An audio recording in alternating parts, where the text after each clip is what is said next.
Mi viejo sedán avanzaba por el camino de tierra rojiza y polvorienta en las afueras de la ciudad.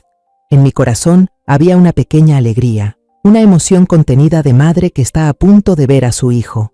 Ya habían pasado 3 días desde que el muchacho empezó a trabajar en Rancho La Encantada, la finca de la familia de su esposa. Quería darle una pequeña sorpresa, llevarle un poco de calor de hogar. A lo lejos ya se veía el enorme portón de hierro del rancho. Las letras Rancho La Encantada, hechas de metal retorcido de manera exagerada, mostraban con orgullo la riqueza de los dueños. No entré directamente con el auto, lo estacioné bajo la sombra de un árbol de jacaranda, bastante lejos del portón para que nadie me notara. Iba a entrar caminando, para aparecer de repente frente a Esteban.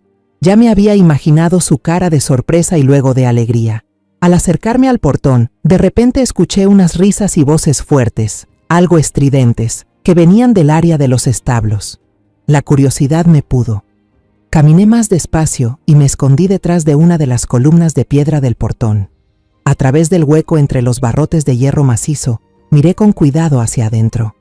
Y entonces, la escena se me clavó en los ojos. Antes de continuar, revisa si ya te suscribiste al canal y cuéntanos desde dónde estás viendo este video en los comentarios. Nos encantaría saber hasta dónde llegan nuestras historias de venganza. Mi Esteban estaba parado en medio de un montón enorme de estiércol de vaca, con un olor asqueroso y penetrante.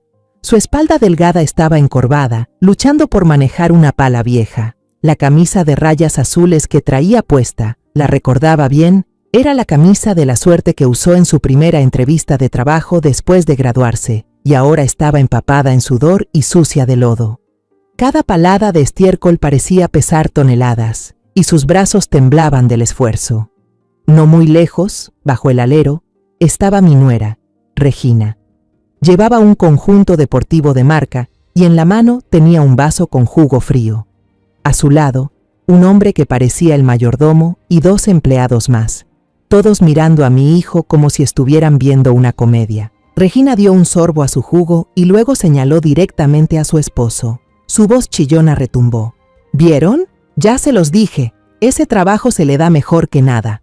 El mayordomo se soltó en una carcajada, una risa falsa y servil. Los otros 2 empleados también se sumaron, riendo fuerte con malicia y crueldad. Esteban se detuvo. Seguro que esa risa le llegó. Lentamente levantó la cabeza y su mirada fue a dar por casualidad hacia el portón. Y entonces nuestras miradas se cruzaron.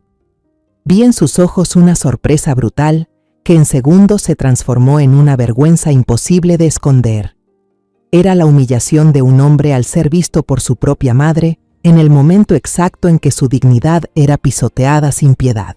Rápidamente volteó la cara, agachando la cabeza, pero ya era tarde. Alcancé a ver una lágrima caliente resbalando por su mejilla sucia de barro, dejando un rastro brillante. La pala se le cayó de las manos temblorosas y se estrelló contra el suelo duro. Me quedé paralizada. Sentía que la sangre en mis venas se había congelado. Sabía que el dolor físico que sentía en ese momento no era nada comparado con la tortura en su alma. Hubiera preferido que lo golpearan antes que ser visto así por mí. No grité, no corrí hacia él, solo di media vuelta y regresé en silencio al coche. Ya no escuchaba sus risas, ya no sentía el aroma de las flores de jacaranda, solo tenía grabada la imagen de la lágrima de mi hijo dándome vueltas en la cabeza. Me senté al volante y cerré la puerta de un golpe. La calma que sentía en ese momento era aterradora. Extendí la mano, tomé el celular, mis dedos se movieron rápido por la pantalla y se detuvieron en el nombre Lucía Vega. La llamada se conectó casi al instante. Presidenta, la escucho. La voz de Lucía del otro lado seguía siendo tan profesional como siempre. Mi voz era plana, sin emoción. Lucía, soy yo. Revisa de nuevo el expediente de colaboración con el Rancho La Encantada. Déjalo como está, sin aprobar. Yo me encargaré del resto. Colgué antes de que Lucía pudiera contestar y lancé el celular al asiento del copiloto. Me quedé quieta como una estatua, con las manos apretando el volante. Una madre puede aguantar cualquier humillación hacia ella, pero cuando el honor de su hijo es pisoteado, se convierte en una fiera dispuesta a destrozar a quien sea que se atreva a hacerle daño. Y hoy, ellos despertaron a esa fiera dentro de mí. Eché un vistazo al espejo retrovisor. El rostro que vi reflejado era el de Soledad Navarro, una maestra jubilada, una madre tranquila que había llevado una vida sencilla y sin sobresaltos. Pero esa imagen no era más que una fachada. Muy dentro de mí, la imagen que realmente veía era la de otra mujer. Los recuerdos me llevaron de vuelta a la oficina del último piso del edificio del Grupo Navarro, un espacio elegante con paredes de vidrio que dejaban ver toda la Ciudad de México. Recuerdo la sensación del bolígrafo Montblanc deslizándose sobre contratos de millones de dólares. Recuerdo la tensión sofocante en las reuniones con la junta directiva, donde cada decisión que tomaba podía cambiar el destino de miles de personas. Esa era mi verdadera identidad, la mujer que construyó la red de distribución de alimentos más grande del país empezando desde cero. Pero ese imperio nació de las cenizas de una tragedia. Aún tengo grabada en la memoria aquella mañana trágica, cuando Esteban tenía apenas 8 años. Mi esposo, Ricardo, el hombre más dulce y cálido que he conocido, se desplomó por un infarto justo en la cocina, mientras me preparaba una taza de café. Mi mundo se rompió en 1000 pedazos. Ricardo se fue, dejándome a cargo de nuestro pequeño hijo y una deuda enorme por la hipoteca de la casa. De ser una mujer dedicada al hogar, me vi obligada a convertirme en una guerrera. Empecé mi negocio vendiendo verduras desde la caja del viejo camión que Ricardo me dejó. Recuerdo las noches heladas en el mercado de la Merced. Recuerdo cuando los grandes comerciantes me hacían la vida imposible. Me tiraban el puesto, me miraban por encima del hombro como si fuera una viuda débil. Pero estaban equivocados. El dolor de perder a mi esposo y el amor por mi hijo me endurecieron el alma. De ese puestecito surgió una empresa distribuidora que poco a poco fue comprando a los mismos competidores que antes me despreciaban, hasta que fundé el Grupo Navarro. Cuando Esteban creció, decidí mantenerle en secreto todo lo que tenía. Compré una casita en Guadalajara y viví humildemente con la apariencia de una maestra retirada. No quería que mi hijo creciera como un niño mimado, ni que dependiera de la fortuna que yo había conseguido con tanto sacrificio. Quería que valorara el trabajo, que se valiera por sí mismo, que se convirtiera en un hombre con dignidad y carácter. Y no me defraudó. Recuerdo con claridad el día que lanzó su empresa de turismo, Turismo del Sol. Me senté en primera fila, dejando que las lágrimas de orgullo corrieran por mi rostro, mientras veía a mi Esteban en el escenario, lleno de confianza y pasión, hablando de sus sueños y proyectos. Fue el momento más feliz de mi vida.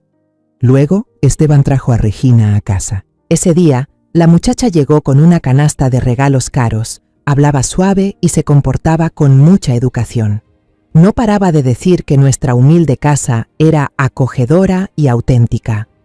Habló de la riqueza de su familia, pero siempre recalcó que amaba a Esteban no por su dinero ni por su estatus, sino por ser una persona buena y talentosa. Como madre, en mi corazón le di gracias al cielo por haberle mandado a mi hijo una esposa que parecía perfecta. Sonreí mientras les daba mi bendición en una boda lujosa que la familia de la novia decidió pagar por completo. Pero la felicidad no duró mucho.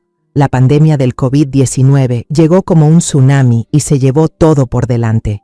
El turismo colapsó. Vi a mi hijo luchar desesperadamente. Primero fueron las llamadas cancelando tours una tras otra. Luego, las noches en vela frente a la computadora buscando una salida. Después, tuvo que vender su auto deportivo querido. Luego, la hermosa casa que construyó con tanto amor para su luna de miel. Un tiempo, Esteban y su esposa tuvieron que venirse a vivir conmigo. Fue entonces cuando empezaron a aparecer las primeras grietas. Aún recuerdo la cara de fastidio de Regina al tener que compartir un baño pequeño, o cómo fruncía la cara y empujaba disimuladamente el plato cuando yo cocinaba comida sencilla. Los halagos de antes desaparecieron, reemplazados por suspiros y quejas disimuladas. Al final, para no incomodarme más, Esteban decidió mudarse a un departamento barato. Para poder vivir, aceptó un trabajo cargando bultos en una bodega cerca de la zona industrial. Nunca olvidaré el día que pasé por ahí por casualidad. Vi a mi hijo con la espalda encorvada, cargando un costal de cemento, todo sudado. Me vio. Nuestros ojos se cruzaron solo un segundo. Luego él volteó la cara como si no me conociera. Sentí como si me clavaran un cuchillo en el pecho, pero no lo llamé. Respeté el último orgullo que le quedaba a un hombre que ya estaba en el suelo. Fue también cuando las palabras dulces de Regina se volvieron puro veneno. Las frases cariñosas fueron reemplazadas por reproches. Mira cómo estamos viviendo. Todo es por tu ineptitud. Esas palabras eran látigos invisibles dándole en su autoestima ya herida. Un domingo por la noche, hace unos meses, llegué emocionada con una olla de pozole calientito al departamento que alquilaban. Era un lugar pequeño y oscuro, un contraste triste con la casa llena de luz que alguna vez tuvieron. Regina abrió la puerta y su sonrisa desapareció en cuanto me vio. Miró la olla humeante en mis manos y frunció la nariz. «Mamá», me dijo, ya sin el tono dulce de antes, «la próxima vez no cocine esto, tiene mucha grasa, me hace mal a la piel». Me quedé helada. Ese pozole, antes, decía que era lo más rico del mundo, el sabor de la familia. Su rechazo no era solo por la comida, era como rechazar mi cariño, una forma de decirme que en su mundo ya no cabía lo sencillo mío. Solo pude forzar una sonrisa, decir que lo tendría en cuenta para la próxima y hacerme a un lado cuando vi a Esteban salir del cuarto con ojeras por el cansancio. No quería que mi hijo se preocupara más, ya tenía bastante. Pero la actitud de Regina era solo una brisa comparada con la tormenta de humillaciones de sus padres. Recuerdo una de las pocas cenas en Rancho La Encantada, una noche donde ingenuamente pensé que sería una oportunidad para acercarnos. Desde que entré a esa casa lujosa me sentí fuera de lugar. Doña Mireya, la mamá de Regina, me recibió con una sonrisa fría y forzada. Me dio una cajita de regalo. Dentro había una chalina de una lana barata y rasposa. «Esto le va perfecto, Soledad», me dijo, mientras jugaba con su collar de perlas brillantes. «Es sencilla y económica. Al fin y al cabo, no todos nacen para triunfar». Se me hizo un nudo en la garganta. La humillación fue tan directa que no pude fingir que no la escuché. Mientras tanto, don Eduardo, el papá de Regina, fue aún más cruel, pero de otra manera. Ignoró por completo la existencia de Esteban durante toda la cena. Solo hablaba sin parar sobre negocios de tierras, sobre el precio del aguacate para exportación, sobre sus contactos políticos. Esteban intentó meterse en la conversación. «Papá», dijo con respeto, «leí en el periódico que parece que el mercado de productos orgánicos tiene mucho potencial». Ni siquiera alcanzó a terminar la frase, cuando don Eduardo lo interrumpió fríamente, sin siquiera mirarlo. «Este tipo de cosas no son para ti. En esta casa, quien no genera dinero, no tiene voz». La mesa entera quedó en silencio. Vi a Esteban bajar la cabeza hacia su plato, que seguía casi intacto. Debajo de la mesa, vi cómo apretaba el puño con fuerza. Yo quise levantarme y tirar esa cena hipócrita por los aires. Pero entonces vi los hombros caídos de mi hijo. Temí que si hacía algo solo lograría que él se sintiera aún más humillado. Aguanté todo a duras penas, engañándome a mí misma con que ellos solo estaban molestos porque su hija tenía que pasar dificultades, que cuando Esteban lograra volver a encaminar su carrera, todo cambiaría. Y entonces, hace una semana, Esteban volvió a visitarme con la cara desencajada. Se sentó en silencio en el viejo sofá y me contó que lo habían despedido de la obra porque el proyecto se había terminado antes de lo previsto. «Pensaba no decirte nada», dijo con voz ronca, pero Regina lo descubrió al verme en casa a media mañana. Esa noche, Regina de repente propuso que todos cenáramos en mi casa. Dijo que quería cambiar un poco de ambiente. Y durante la cena, de pronto se mostró increíblemente cariñosa. Abrazó a Esteban por detrás, acariciándole suavemente la espalda. «Amor», le susurró con una voz dulce como la miel. «Hablé con mi papá. La granja necesita a alguien que dirija el equipo que cuida los cultivos. No es un trabajo complicado. Tú eres fuerte, honesto, bueno con las manos. Mis papás necesitan a alguien confiable como tú. Es una buena oportunidad para volver a empezar». Esteban alzó la mirada, con un destello de esperanza muy leve en los ojos. Yo también solté un suspiro de alivio, pensando que, al fin, la conciencia de la familia Salgado había despertado, que era su forma de tenderle la mano a su yerno en momentos difíciles. Incluso llamé a Regina en privado para agradecerle con mucha emoción. Todavía resuena en mis oídos su voz al teléfono, dulce y llena de promesas. No se preocupe, mamá, yo no voy a dejar que Esteban sufra. Ahora, al ver con claridad la imagen de mi hijo encorvado entre montones de estiércol y sus lágrimas de vergüenza, lo entendí todo. Eso no era un salvavidas. Era una trampa disfrazada de bondad, una obra montada solo para alimentar el placer enfermo de esa familia, pisotear, humillar y destruir hasta el último pedazo de dignidad de un hombre que ya lo había perdido todo. Colgué el teléfono, salí del coche y cerré la puerta de golpe. No di rodeos, no me escondí. Caminé directo hacia el portón de hierro, lo empujé con fuerza y entré. Mi mirada se clavó en el grupo de personas sentadas en la terraza. Me vieron. Las risas se apagaron por un segundo, reemplazadas por sonrisas burlonas. No miré a nadie en particular, sino que atravesé sus miradas, fijándome solo en Regina. Don Eduardo fue el primero en hablar. Se levantó, cruzó los brazos y me miró de arriba abajo con desprecio. «Vaya, miren quién llegó, miren. ¿La maestrita viene a pedirnos trabajo para su hijo? ¿O a ver si le damos un poco de abono para sus lechugas?» Regina se rió con coquetería, escondiéndose detrás de su padre como una niña mimada. «Ay, papá, no seas malo con la mamá de Esteban. Solo vino a ver qué tan bien recoge mierda su hijo. Hay que admitirlo, tiene talento para eso». Doña Mireya, moviendo su abanico, agregó con una voz empalagosa pero claramente sarcástica: «De tal palo, tal astilla. Hay quienes nacen para convivir con la suciedad. No importa cuánto lo intenten, nunca van a salir de ahí». Seguí en silencio, escuchándolos hasta el final. La rabia dentro de mí era como un volcán a punto de estallar, pero mi rostro seguía tan frío como el hielo.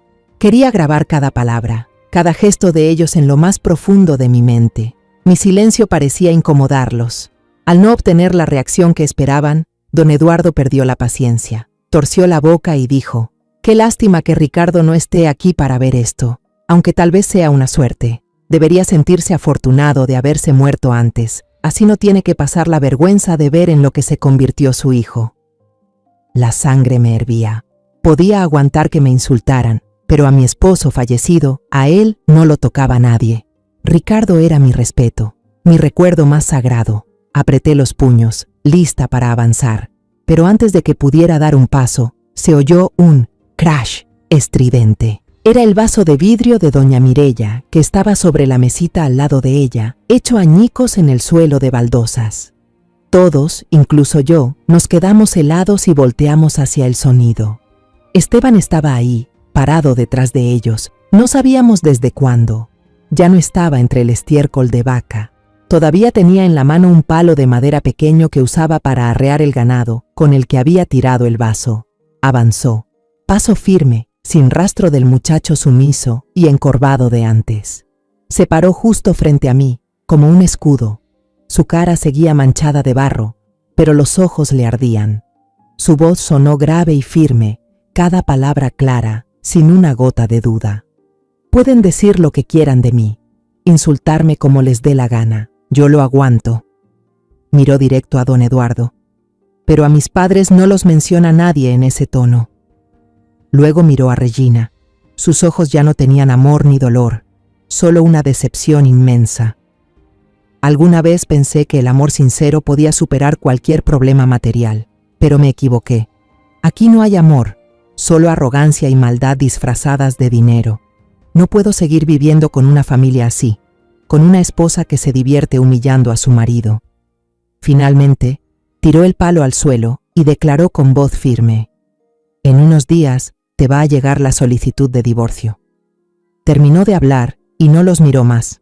Se dio la vuelta y me tomó la muñeca con decisión. «Vámonos, mamá».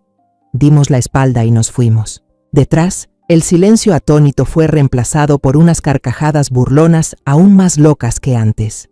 Escuché a don Eduardo gritar lleno de rabia: «¡Lárguense! ¡Inútil! A ver cuánto duran sin los Salgado. Ya veremos cómo vienen arrastrándose a pedir perdón». Estaban convencidos de que habían ganado. Pensaban que sus amenazas nos iban a hacer temblar. No sabían que, en el momento en que Esteban se levantó para defenderme, Para defender el honor de su padre, él dejó de ser un fracasado. No solo me sacó de ese lugar inmundo, se sacó a sí mismo del pantano de la inseguridad y la culpa. Se volvió a encontrar consigo mismo. Durante todo el camino de regreso, desde el rancho hasta la casita en Guadalajara, los dos íbamos en silencio. Esteban conducía concentrado, con las manos apretando el volante hasta ponerse blancas, la mandíbula tensa, la mirada fija al frente. Yo, sentada al lado, miraba por la ventana en silencio, pero en mi cabeza, los planes ya se estaban armando paso a paso. Cuando el coche se detuvo frente a nuestra casa vieja y desgastada, Esteban no bajó de inmediato. Apagó el motor y luego me miró directo a los ojos. Bajo la luz amarillenta del farol, vi con claridad el arrepentimiento y el dolor en sus ojos. «Mamá, lo siento». Su voz era ronca. «Fui muy tonto. Te hice pasar esa humillación conmigo». Levanté mi mano y le limpié con suavidad un rastro de barro seco que aún quedaba en su mejilla. «No es tu culpa, Esteban», dije, con la voz lo más calmada posible, aunque por dentro estaba hecha un torbellino. «No eres tonto, solo eres demasiado bueno. Ahora ve a darte una ducha y límpiate bien. Yo voy a calentar la comida». Mientras Esteban se bañaba, puse la cena sobre la mesa. Hice chilaquiles rojos, un platillo sencillo pero lleno del sabor de nuestra tierra. El aroma del chile y el jitomate se esparció por toda la cocinita, un olor familiar, cálido, a hogar. Ese olor que mi hijo había perdido hacía mucho tiempo. Cuando Esteban salió, ya traía ropa limpia. Su cara, aunque todavía mostraba cansancio, ya no tenía ese gesto de derrota y vergüenza. Nos sentamos a comer en silencio. Pero esta vez, el silencio fue reconfortante, como una pausa necesaria para que los dos pudiéramos ordenar el caos por dentro. Al terminar de comer, pensé que Esteban se iría a descansar a su cuarto, pero no lo hizo. Fue directo al viejo armario de madera en la sala, donde guardábamos los papeles importantes. Sacó un paquete de hojas blancas y un bolígrafo, luego volvió a la mesa. Bajo la luz amarilla de la cocina, empezó a escribir, línea por línea, palabra por palabra, con decisión, sin dudar, sin dolor, sin apego, solo con alivio. Era la solicitud de divorcio. Yo lo observaba desde lejos, en silencio. La rectitud de su espalda en ese momento ya no tenía nada de alguien derrotado por la vida. Era la postura de un hombre que había decidido recuperar su destino.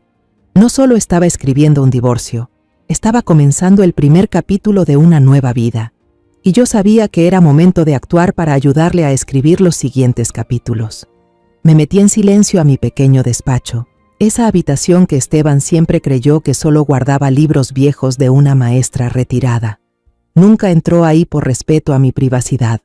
Cerré la puerta con cuidado, me senté frente al viejo escritorio de roble y saqué la laptop que siempre estaba escondida bajo una pila de periódicos. La pantalla se iluminó y el rostro profesional de Lucía, mi asistente más cercana, apareció. Ella no preguntó nada sobre la llamada repentina de la tarde. Me conoce, así que solo esperó en silencio las instrucciones. «Lucía», dije con voz firme y fría. Era la voz de la presidenta del Grupo Navarro, no de la maestra Soledad. «El borrador del contrato con Rancho La Encantada. Revísalo. Agrégale una cláusula de exclusividad para proveer todos los productos agrícolas durante 5 años, con un precio 15% más bajo que el del mercado. Haz que parezca una ganga caída del cielo». Lucía frunció ligeramente el ceño, algo raro en ella. Sabía que yo nunca ofrecía condiciones tan generosas, pero no preguntó. «Entendido, presidenta. Lo redactaré y se lo enviaré esta misma noche». «Bien», continué lanzando el segundo anzuelo. «Y prepara un comunicado de prensa. Quiero que todo México se entere de esta alianza histórica entre el Grupo Navarro y un rancho familiar tradicional como Rancho La Encantada. Por último, organiza una ceremonia de firma bien formal en el Hotel Four Seasons. Invita a todos los medios más importantes». «Entendido», respondió Lucía, y en sus ojos vi un destello. Ya empezaba a comprender. Terminamos la llamada. Me quedé sentada en la oscuridad, mirando por la ventana, donde la luz fría de la luna caía sobre la calle desierta. Les estaba dando lo que más deseaban, dinero y fama. Mientras más alto vuelen, más dura será la caída. Solo unos minutos después, como lo esperaba, el teléfono de Esteban en la sala empezó a sonar. Escuché cuando contestó. La voz aguda y triunfante de Regina resonó, sin ningún intento de disimulo, lo suficientemente fuerte como para que yo la escuchara con claridad. «Esteban, sigues vivo, ¿no?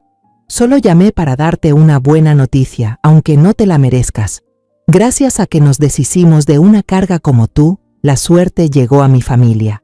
Grupo Navarro acaba de enviar una propuesta para asociarse con nosotros, un contrato exclusivo por 5 años. El contrato del siglo. ¿Ves? Sin ti, mi vida es mucho más brillante». Escuché la respuesta de Esteban, fría y corta, sin una pizca de emoción. «Felicidades». Luego se oyó el seco sonido de la llamada terminando. Una sonrisa helada se dibujó en mis labios. Si Regina y su familia estaban hundidos en su sensación de victoria, entonces que la disfruten, que se eleven en esa dulce ilusión. Porque yo sabía muy bien que esa sensación no iba a durar mucho. Los insultos de Regina no afectaron en nada la determinación de Esteban. Al contrario, parecía que solo reforzaban aún más la decisión de mi hijo. A la mañana siguiente, se levantó muy temprano antes de que amaneciera. Se duchó, se afeitó bien y eligió la ropa más presentable de su armario limitado, una camisa blanca y un pantalón oscuro que solía usar en reuniones importantes. Parecía el joven empresario de turismo del Sol de antes, solo que ahora sus ojos ya no tenían ese brillo soñador, sino una firmeza clara y un toque de frialdad. Mientras yo preparaba café en la cocina, él se acercó con los papeles del divorcio ya llenos en la mano. «Voy directo al rancho para que Regina lo firme», dijo con voz tranquila. «Quiero terminar con esto de una vez, mamá. Dejarlo limpio y claro». Yo solo asentí y le pasé una taza de café caliente. «Estás haciendo lo correcto. No dejes que el pasado te detenga». Unas horas después, Esteban regresó. Su rostro no mostraba alegría ni tristeza, solo una expresión de alivio extraña, como si se hubiera quitado un peso de encima que llevaba desde hacía mucho tiempo. Entró en la casa y dejó los papeles del divorcio, ya firmados con una firma desganada de Regina, sobre la mesa. «Ya está, mamá». Me senté frente a él y le serví un vaso de agua. ¿Dijo algo? ¿La muchacha? Esteban se sentó, mirando a lo lejos por la ventana, donde los primeros rayos del sol brillaban. No dudó ni un segundo. Tomó el bolígrafo y firmó enseguida, hasta se rió y dijo que ya debería haberlo hecho hace tiempo. Se detuvo, con una sonrisa amarga en los labios. «Lo admitió todo, mamá. Dijo que aceptó casarse conmigo solo porque vio que la empresa Turismo del Sol iba en ascenso, y porque yo era un joven empresario reconocido, que podía ayudar a su familia a hacer más contactos. Ahora que ya no tengo nada, ya no tiene razón para seguir fingiendo ser una buena esposa». Hasta se puso a presumir del contrato con Grupo Navarro, diciendo que ese sí era el nivel que le correspondía. Extendí la mano por encima de la mesa y apreté la suya, que estaba apenas apoyada. «Todo esto va a pasar». «Lo sé», respondió, y sus ojos volvieron a mirarme, claros y tranquilos. Escuchar esas palabras de su propia boca no me dolió, solo me hizo sentir más libre. Ahora voy al juzgado a entregar los papeles. Cuando la puerta se cerró detrás de Esteban, me quedé sola en la casa silenciosa. El alivio de mi hijo era el mayor impulso para mí. Ya era hora de limpiar lo que quedaba de esta basura. Fui al despacho, abrí la laptop y entré al sistema interno de Grupo Navarro. Le pedí a Lucía que me enviara todos los archivos de evaluación sobre el rancho La Encantada desde el principio, incluyendo borradores y notas del equipo de inspección. Al hojear cada página del informe digital, los recuerdos me invadieron. Recordé por qué había postergado la firma de ese contrato desde el principio, mucho antes de que ocurriera la tragedia de mi hijo. Los informes del equipo de inspección, aunque siempre daban como resultado final aprobado, todo parecía perfecto, de una forma sospechosa. Las muestras de tierra, de agua, de cultivos, todo estaba limpio de una forma antinatural. No había ningún margen de error, como si las muestras hubieran sido preparadas en un laboratorio en vez de recolectadas al azar de una granja en funcionamiento. La intuición que una persona con décadas en los negocios desarrolla me decía que algo no cuadraba, que había una mentira cuidadosamente encubierta. Esa noche, cuando Esteban regresó, después de cenar, fingí hacer una pregunta casual. «Oye, hijo, estos días que trabajaste ahí, ¿cómo te fue? La granja de ellos parece bien organizada, ¿no?» Esteban, sin sospechar nada, empezó a contar. No habló de humillaciones, sino de lo que había observado con ojos de alguien que había sido gerente. «Muy raro, mamá. Por fuera se ven muy elegantes, pero por dentro son descuidados. Vi a los trabajadores usar las mismas herramientas para el área de los animales y la zona de procesamiento de alimentos, sin limpiarlas. Solo las enjuagan con agua. Una vez vi que rociaban una sustancia de color amarillo opaco sobre las lechugas y al día siguiente ya estaban cosechándolas para empacarlas». Se detuvo, frunciendo el ceño. «Todavía no entiendo por qué una empresa tan grande y reconocida como Grupo Navarro querría asociarse con un lugar así. Seguro que ellos tienen procesos de control muy estrictos. A lo mejor no saben lo que pasa en el nivel de los obreros». Yo lo escuchaba en silencio, pero por dentro todo se volvió claro como el agua. Las palabras de Esteban eran la pieza final, la confirmación contundente de las dudas vagas que yo tenía. Los Salgado no solo eran unos arrogantes pretenciosos, también eran unos desalmados, capaces de poner las ganancias por encima de la salud y la seguridad de los demás. Ese contrato jugoso que lancé fue el pedazo de queso para sacar a la rata codiciosa de su escondite. Me levanté y le di una palmada en el hombro a mi hijo. «Anda, ve a descansar. Yo también estoy algo cansada». Esteban pensó que me iba a dormir, pero en realidad fui directo a mi despacho y cerré la puerta con llave. Abrí otra libreta de contactos en mi teléfono, una que estaba encriptada, con nombres que jamás aparecerían en juntas de accionistas. Era la agenda de la gente que trabaja conmigo desde las sombras. Llamé al jefe de una agencia de detectives privados en quien más confío, un hombre llamado Miguel. «Miguel», dije apenas contestó, con una voz fría y firme. «Necesito que hagas un trabajo. Pon a tus mejores hombres a vigilar todas las actividades del rancho La Encantada, día y noche, sin descanso. Quiero saber absolutamente todo, los procesos de producción, el origen de los químicos, la contabilidad, los canales de distribución más pequeños. Que no se te escape ni un solo detalle. Y especialmente, averigua si ha habido personas que hayan tenido problemas de salud después de consumir sus productos». «Entendido, señora Navarro». La voz de Miguel al otro lado era grave y eficiente. «Le tendremos un informe lo más pronto posible». En los días siguientes, nuestra casita pareció volver a su ritmo tranquilo de siempre. Después de presentar la solicitud de divorcio, Esteban parecía haberse quitado un peso de encima. Ya no había noches de insomnio, ni suspiros tristes. En su lugar, volvía a ver al hijo que tuve hace años, cuando todavía era un estudiante lleno de entusiasmo. Cada mañana se levantaba muy temprano, salía a correr por el barrio y volvía con un pan calientito para el desayuno de los dos. Después, pasaba todo el día en la biblioteca de la ciudad, metido en libros sobre administración de empresas y análisis del mercado turístico en el contexto post-pandemia. Por la noche, cuando nos sentábamos a cenar, sus ojos se iluminaban mientras me contaba sus nuevas ideas. «Mamá, creo que ya no voy a construir una empresa grande como antes», me decía, moviendo las manos para explicar. «Voy a enfocarme en tours que ofrezcan experiencias culturales locales. Los turistas no solo van a mirar paisajes, van a convivir con la gente del lugar, aprender a hacer cerámica, cocinar platillos tradicionales. Quiero crear valor real, mamá, no cosas vacías y brillantes». La chispa de pasión en sus ojos, esa que creí extinguida por la crueldad de los Salgado, estaba ardiendo de nuevo, más fuerte y cálida que antes. Mientras tanto, yo vivía en mi propio flujo subterráneo. Seguía siendo doña Soledad, una maestra jubilada que cada día se dedicaba a cocinar los platillos que le gustaban a Esteban, ver con él viejas comedias en la tele y escuchar sus planes con una sonrisa suave y palabras de aliento. No decía ni una palabra sobre mis propios planes, no mostraba señal alguna de la tormenta que estaba preparando. Mi mundo estaba dividido en dos. Una mitad era la cocina cálida, llena de amor por mi hijo. La otra mitad estaba en el celular que siempre llevaba en silencio en el bolsillo. Cada ciertas horas, el teléfono vibraba suavemente, avisando un nuevo correo de Miguel. Cada email era una pieza del rompecabezas, y al juntarlas, se iba formando una imagen repugnante de la familia Salgado. Los leía en mi pequeño estudio, con la puerta bien cerrada, concentrada con frialdad. Mientras esperaba las últimas piezas, los Salgado convertían las redes sociales en el escenario de su ridículo espectáculo.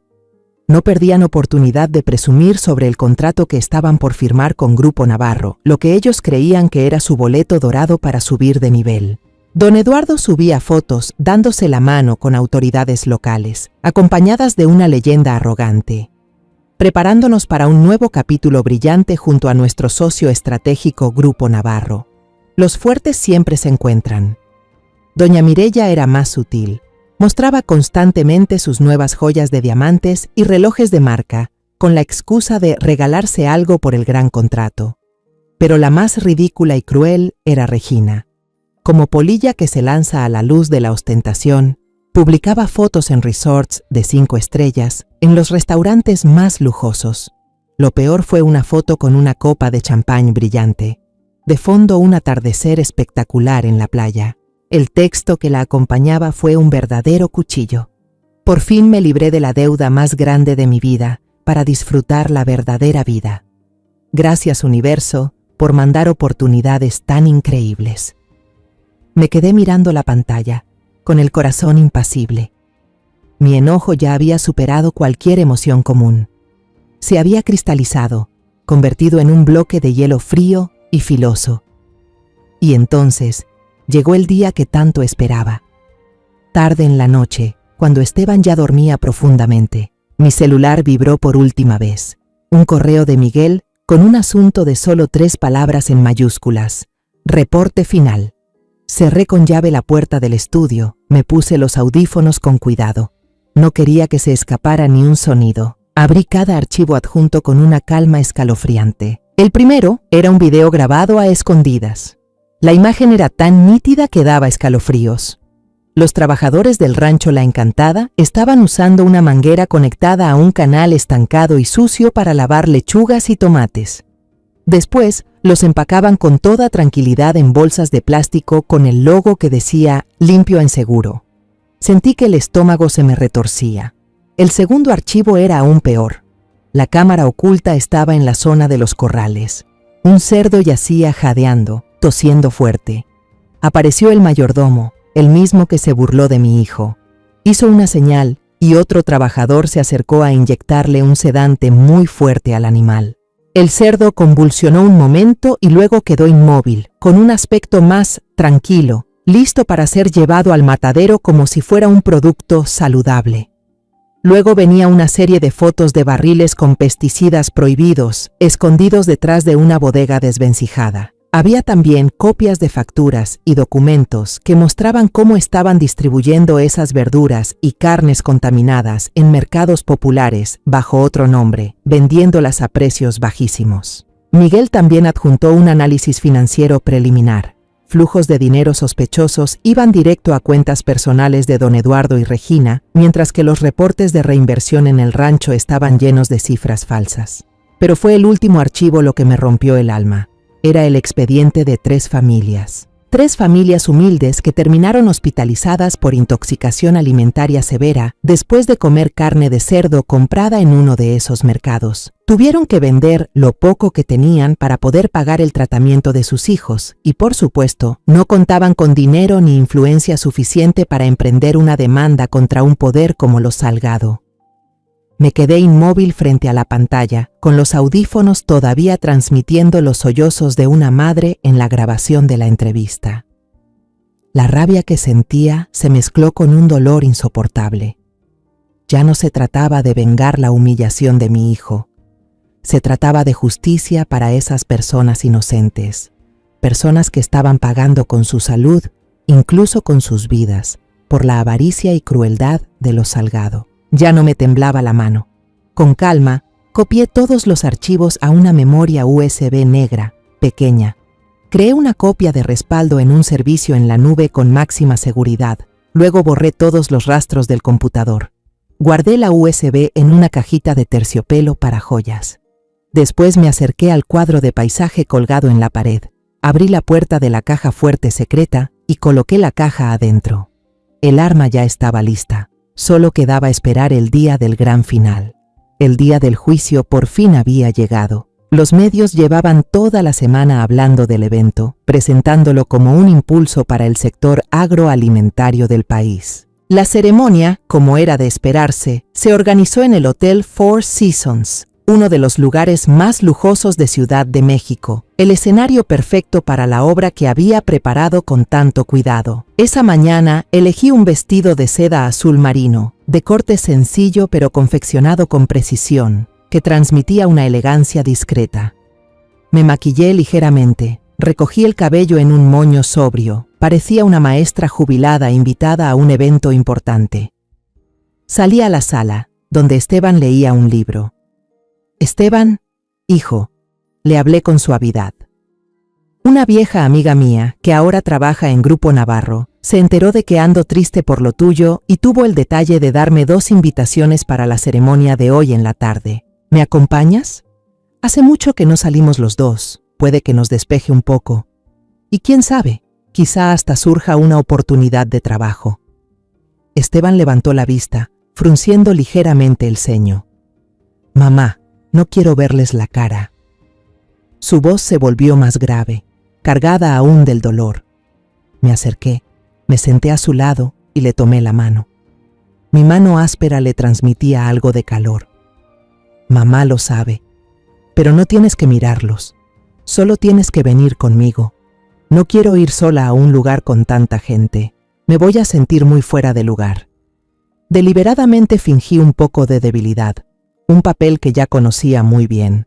Al ver mi expresión de súplica y algo de soledad, Esteban finalmente suspiró y asintió con desgano. «Está bien, si eso quiere mamá, la acompaño». Cuando llegamos al hotel, el vestíbulo principal ya estaba repleto de gente importante, vestidos deslumbrantes y los flashes de las cámaras parpadeando sin parar.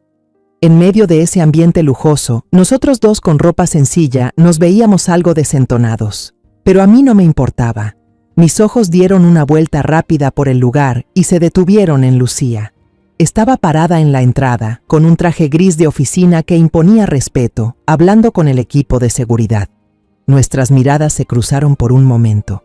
Ella asintió con discreción, una señal de que todo seguía según lo planeado. Me giré y le susurré a Esteban. «Hijo, busca un lugar donde esperarme, ¿sí? Ya vi a mi amiga, voy a saludarla un ratito». Sin esperar respuesta de Esteban, me dirigí rápidamente hacia el pasillo del personal. Lucía entendió la señal, terminó su conversación y me siguió manteniendo una distancia prudente. Ya fuera del alcance de las miradas, me detuve. «¿Todo listo, Lucía?», pregunté, con un tono firme, propio de una líder. «Todo listo, presidenta», respondió Lucía con voz profesional. El equipo técnico ya fue avisado del cambio de archivo a última hora. Están esperando su orden. Esta es su tarjeta de acceso. Con esto nadie la va a molestar. Me entregó una tarjeta blanca sin ninguna marca especial. La tomé, asentí y fui directo hacia la sala técnica al final del pasillo. La puerta se abrió y dentro había un joven técnico sentado frente a una serie de pantallas, con los ojos pegados a los datos. Se sobresaltó al verme. Le mostré la tarjeta y le hablé con el tono de una alta directiva. «Vengo de parte de la organización. Revisa el archivo principal de la presentación del evento». Él echó un vistazo a la tarjeta, leyó la frase «Supervisión de evento de alto nivel» y empezó a asentir rápidamente. En la pantalla principal apareció la presentación de la familia Salgado, con el título «Rancho La Encantada, una visión de futuro», junto con imágenes de campos verdes retocados cuidadosamente. Saqué de mi cartera un USB negro y lo puse sobre la mesa. Este archivo parece una versión antigua, tiene errores en varias imágenes. Esta es la versión actualizada que la presidenta acaba de aprobar. El técnico no dudó ni un segundo, tomó mi USB. Me quedé observando mientras lo conectaba, copiaba el nuevo archivo y borraba el original de los Salgado. Mi corazón latía con una calma extraña. Cuando terminó, le agradecí y regresé al vestíbulo, mezclándome con la multitud como si nada hubiera pasado. Encontré a Esteban parado solo en un rincón, con un vaso de agua en la mano, mirando un poco perdido a la gente pasar. Justo en ese momento, la puerta principal se abrió y el centro de atención hizo su entrada. La familia Salgado apareció como si fueran estrellas de Hollywood sobre la alfombra roja. Don Eduardo, con un traje Armani hecho a la medida, sacaba pecho con orgullo. Doña Mireya deslumbraba en un vestido de gala con lentejuelas y un juego de joyas de diamantes brillantes.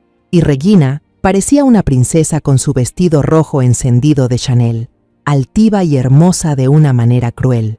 Su mirada, afilada como una navaja, recorrió la multitud y se detuvo justo donde estábamos nosotros. Una sonrisa burlona se dibujó en sus labios mientras jalaba a sus padres del brazo y se dirigía directo hacia mi hijo. «Oh, pero miren quién llegó», dijo Regina con tono sarcástico, lo suficientemente fuerte para que todos alrededor escucharan. «¿El fracasado también vino a la fiesta del exitoso? ¿Viniste a aprender cómo hacer dinero, Esteban? ¿O viniste a pedir trabajo limpiando el lugar?» Don Eduardo miró a Esteban de pies a cabeza con un desprecio evidente. Luego se volteó hacia mí. «Usted debería enseñarle a su hijo a elegir bien dónde pararse, señora maestra. Este lugar no es para los que solo saben recoger estiércol de vaca». Esteban apretó con fuerza el vaso de agua en su mano hasta que los nudillos se le pusieron blancos. Vi cómo apretaba la mandíbula, pero no dijo nada. Solo me miró, con una expresión que parecía decir: «¿Por qué me trajiste aquí para soportar esta humillación otra vez, mamá?» Yo, con calma, puse mi mano sobre su brazo y lo apreté con suavidad. Un gesto que era a la vez para tranquilizarlo y con un significado más profundo. «Solo un poco más de paciencia, hijo». Justo en ese momento, las luces del salón se atenuaron, quedando solo la iluminación del escenario. El presentador, vestido con un smoking elegante, salió al escenario con voz fuerte y clara, presentando la colaboración histórica entre Grupo Navarro y Rancho La Encantada. Las luces del escenario se enfocaron y don Eduardo Salgado, con su mejor apariencia, subió al podio. Su rostro mostraba una satisfacción sin disimulo, con una sonrisa ensayada cientos de veces frente al espejo. Carraspeó, disfrutando el momento en que cientos de personas lo miraban con admiración. «Damas y caballeros, distinguidos invitados, colegas de la prensa», comenzó con voz orgullosa. «Hoy es un día trascendental, un hito en la evolución del agro mexicano. Rancho La Encantada, con su larga tradición familiar y un compromiso inquebrantable con la calidad, se honra en unir fuerzas con el prestigioso Grupo Navarro para llevar los productos más puros de nuestra tierra a cada hogar. Para que puedan conocer mejor nuestro recorrido y esfuerzo, les invito a ver un breve video». Al terminar, hizo una señal imponente hacia la cabina técnica. El gran salón quedó en completo silencio. Todas las miradas, incluyendo la mía y la de Esteban, se centraron en la pantalla gigante detrás del escenario. Yo estaba entre la multitud, al lado de mi hijo, sintiendo cómo mi corazón comenzaba a latir un poco más rápido. No por miedo, sino por la espera. La bestia dentro de mí había dormido demasiado tiempo. Era hora de que rugiera. La pantalla se encendió. Pero en lugar de los campos verdes bañados de sol o el ganado gordo pastando plácidamente como todos esperaban, la primera imagen fue la de un chiquero sucio, lleno de lodo. Un cerdo flaco, en los huesos, yacía en el suelo, tosiendo con dificultad, respirando con esfuerzo. Luego, un obrero con el rostro sin expresión se acercaba y le inyectaba una medicina directamente en el cuello. Un murmullo empezó a recorrer el salón. Don Eduardo, de pie en el escenario, tenía la sonrisa congelada en su rostro. Parecía ridículo. Giró bruscamente hacia la cabina técnica. El color de su cara cambiaba del rojo al pálido. La pantalla cambió de escena abruptamente. Esta vez, un video oculto mostraba a unos trabajadores vaciando bolsas de polvo blanco de origen desconocido en un enorme tanque de leche, mezclándolo de forma descuidada antes de embotellar con la etiqueta «leche fresca 100% pura». La siguiente escena era aún más cruel. vegetales siendo rociados con una capa espesa de pesticidas opacos, y sin embargo, a la mañana siguiente ya estaban siendo cosechados y empacados. Las imágenes seguían una tras otra, claras como el agua, acompañadas de copias de facturas falsas, documentos de evasión de impuestos y libros de contabilidad duplicados. Los murmullos del público ahora se habían transformado en exclamaciones de asombro y luego de asco. Oí a alguien soltar un «Dios mío». Los reporteros, como tiburones oliendo sangre, apuntaron de inmediato sus cámaras y lentes hacia la pantalla y hacia la familia Salgado, que estaba paralizada en la fila de honor. «¡Apáguenlo! ¡Apáguenlo ya!», don Eduardo gritaba, con la voz quebrada por el pánico y la furia. Abandonó su discurso y salió corriendo hacia bastidores, gritando por los técnicos. Pero yo ya le había hecho una seña a Lucía. Ella estaba cerca. Y con solo un leve movimiento de cabeza, el equipo de seguridad del hotel entendió y bloqueó todos los accesos al área trasera. La proyección continuó sin piedad. El último fragmento, y el más devastador, era una entrevista con una de las víctimas del envenenamiento. Una mujer de rostro duro, con los ojos hundidos por el cansancio y el dolor, contaba cómo su hijito había sido hospitalizado de urgencia en estado crítico. El doctor dijo que era por intoxicación alimentaria. Nosotros solo compramos carne en el mercado del barrio porque es más barata. Ahora ya tuvimos que vender todo. Sus sollozos llenaban el salón con un silencio sepulcral. Cuando terminó el video, la pantalla se volvió negra. El silencio era tan denso que parecía aplastar a todos. Don Eduardo, con la cara roja de vergüenza y rabia, regresó al escenario como una bestia herida. Le arrancó el micrófono de las manos al presentador, que seguía en shock. «Alguien saboteó esto. Es una calumnia desvergonzada, un montaje para destruirnos. Exijo ver al presidente de Grupo Navarro ahora mismo. ¿Quién se hace responsable de esta farsa?». Yo sabía que era el momento de salir. Solté el brazo de mi hijo y, en silencio, me separé de él, caminando despacio entre la multitud. Cada paso mío sobre la alfombra roja era firme y seguro. Las luces del escenario, que buscaban sin control, me encontraron. Una figura solitaria avanzando al frente, iluminada. Todas las miradas en el auditorio, cientos de ojos, se clavaron en mí. Subí cada escalón y caminé directo hacia don Eduardo, que me miraba sin poder creerlo. Tomé otro micrófono de la mesa del presentador. Lo miré directo a los ojos desorbitados, y luego giré lentamente para mirar a toda la sala. Respiré hondo y hablé, con voz firme, clara, que resonó por todo el lugar. Soy Soledad Navarro, fundadora y presidenta del Grupo Navarro. El rostro de la familia Salgado en ese momento era una obra de teatro en sí misma. Del asombro pasaron a la incredulidad y luego al terror absoluto. Regina tenía la boca abierta, su labial rojo se veía ahora grotesco. Doña Mireya se llevó la mano al pecho y se tambaleó como si fuera a desmayarse. Usted miente». Don Eduardo balbuceaba, señalándome con el dedo. «Usted es solo una maestra cualquiera, una mantenida». Justo entonces, Lucía, con quien la familia Salgado había estado trabajando durante semanas, subió al escenario.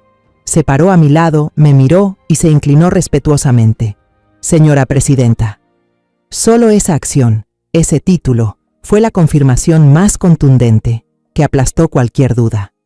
Levanté el micrófono, y mi voz ya no era la de una madre, sino la de la líder de un imperio. Grupo Navarro jamás se asociará con quienes anteponen el dinero a la salud y la vida de la comunidad. Y la actitud arrogante, despectiva, pisoteando la dignidad de los demás que todos han presenciado desde el inicio del evento, es la razón más clara por la cual Rancho La Encantada jamás, y repito, jamás, merecerá nuestra firma. Abajo vi a Esteban mirándome. En sus ojos había una sorpresa imposible de creer, un desconcierto total y también un orgullo que empezaba a encenderse. Regina parecía despertar de una pesadilla, pero en vez de correr hacia sus padres, empujó a la gente, se arrancó el vestido que le estorbaba y corrió al escenario. No me miró a mí, sino que fue directo hacia donde Esteban estaba parado abajo y se arrodilló a sus pies, llorando desconsoladamente. «Esteban, por favor, perdóname», Todo fue culpa mía. Fueron mis papás los que me obligaron. Yo todavía te amo, de verdad. Pero mi hijo solo dio un paso hacia atrás, con la mirada helada, sin una pizca de emoción. El próximo mes nos veremos en el juzgado, Regina. Esa es mi última respuesta. Don Eduardo y doña Mireya intentaron subir a hacer escándalo, gritando insultos sin sentido, pero el equipo de seguridad del hotel, siguiendo la señal de Lucía, se acercó de inmediato. No necesitaron usar la fuerza, solo bastó con invitar a toda su familia a salir. Entre los gritos de la multitud, las críticas y los destellos de los flashes que parpadeaban como rayos por parte de la prensa. El terremoto llamado Escándalo Rancho La Encantada sacudió todo México. Solo unas horas después, el caso ya era la noticia más caliente, extendiéndose a una velocidad increíble. Los noticieros repetían una y otra vez el video que destapaba los crímenes, los rostros descompuestos de la familia Salgado y el momento en que yo salía desde la oscuridad. Los portales de noticias competían con titulares enormes. La caída del imperio Salgado en solo 15 minutos, o el impresionante giro de la presidenta misteriosa del Grupo Navarro, de maestra jubilada a reina de la industria alimentaria. A la mañana siguiente, cuando el sol aún no salía del todo, las autoridades ya habían intervenido. El rancho fue clausurado para la investigación. Todos los bienes de los Salgado, desde cuentas bancarias hasta propiedades lujosas, fueron congelados. Muchas empresas socias, temiendo quedar salpicadas, cancelaron los contratos de inmediato. El imperio que construyeron con mentiras, soberbia y crueldad, se vino abajo como un castillo de arena frente a una ola brava. El juicio de divorcio de Esteban se realizó una semana después, rápido y sin complicaciones. Con la firma de mutuo acuerdo ya presentada antes y el escándalo que envolvía a la familia de Regina, todo se resolvió limpio en una sola mañana. Esteban salió del juzgado sin mostrar ni alegría ni tristeza, solo con una expresión de alivio profundo en la cara. Estaba realmente libre. Esa noche, los dos estábamos en nuestra cocina de siempre, esa que había visto tantas subidas y bajadas. El olor a roble viejo y a especias flotaba en el aire. Esteban preparó con sus propias manos 2 tazas de té de manzanilla y puso una frente a mí. Se sentó enfrente, en silencio por un buen rato, mirándome con una mirada profunda, una mirada que se sentía extraña pero familiar al mismo tiempo. Finalmente habló, con voz baja y un poco temblorosa. ¿Por qué, mamá? ¿Por qué me ocultaste un secreto tan grande durante tantos años? Lo miré a los ojos, esos ojos que ahora eran de un hombre maduro, llenos de pensamientos. Sabía que había llegado el momento de contarle todo. Le conté sin ocultar nada. Sobre el dolor inmenso tras la muerte repentina de su papá. Sobre la montaña de deudas que tuvimos que enfrentar. Sobre aquellas noches heladas en el mercado mayorista, cuando yo cargaba cajas sola, con las manos entumidas por el frío. Sobre las veces que los grandes competidores intentaron aplastarme, dejándome al borde de la quiebra. Y luego, sobre la decisión de guardar silencio ante todo, sobre el deseo profundo de que él creciera sin que el dinero lo deslumbrara, que aprendiera a levantarse con sus propios pies, con su talento y dignidad. ¿Sabes lo orgullosa que me sentí cuando vi que lanzaste Turismo del Sol? Le dije, con la voz entrecortada. No fue orgullo por el dinero que ganaste, sino por ver que te habías convertido en un hombre con agallas, que construyó todo desde cero, igual que lo hice yo en su momento. Esteban escuchó sin interrumpir. Solo me miraba y en sus ojos vi comprensión y también dolor. Cuando terminé de contarle todo, no dijo nada. Se levantó, caminó hacia mí y me abrazó fuerte. Un abrazo de un hombre adulto, firme y lleno de gratitud. Ya no era el abrazo de un niño buscando refugio, sino el de un compañero de vida. Gracias, mamá, me susurró al oído, entre el cabello. Ya entendí. Si no fuera por la educación y las pruebas que me dejaste enfrentar, tal vez me habría rendido ante los Salgado y habría quedado siendo un cobarde, alguien que solo sabe agachar la cabeza ante las humillaciones. Años después, el nombre Turismo del Sol volvió a la vida, pero con una cara completamente nueva. Esteban reconstruyó la empresa, sin perseguir la escala ni las ganancias llamativas. Se enfocó en tours sostenibles, que trajeran beneficios económicos directos a las comunidades locales, y que ayudaran a conservar la cultura y el medio ambiente. Turismo del Sol se convirtió en una de las empresas turísticas más respetadas de México, no por ser la más grande, sino por los valores que representaba. Yo, por mi parte, seguí dirigiendo Grupo Navarro, pero ya no cargaba con todo sola. Oficialmente nombré a Lucía como vicepresidenta. Ella se lo había ganado por completo. La prensa a veces nos llamaba, a Esteban y a mí, el dúo imbatible del mundo empresarial mexicano, cada vez que salíamos juntos en los periódicos o en foros económicos. No sabían que nuestra fuerza no venía del dinero, sino de la comprensión y el amor incondicional. A veces, sentada en la sala de juntas elegante, entre cifras y gráficas, me acordaba de aquella tarde de sol fuerte en el rancho. No lo niego, en el fondo, una parte de mí actuó por querer vengarse, por querer ver pagar a quienes pisotearon a mi hijo. Pero cuando lo veía ahora, parado con seguridad frente a la directiva de Grupo Navarro, presentando un plan para desarrollar el turismo agrícola, entendía que lo que yo realmente buscaba era mucho más grande.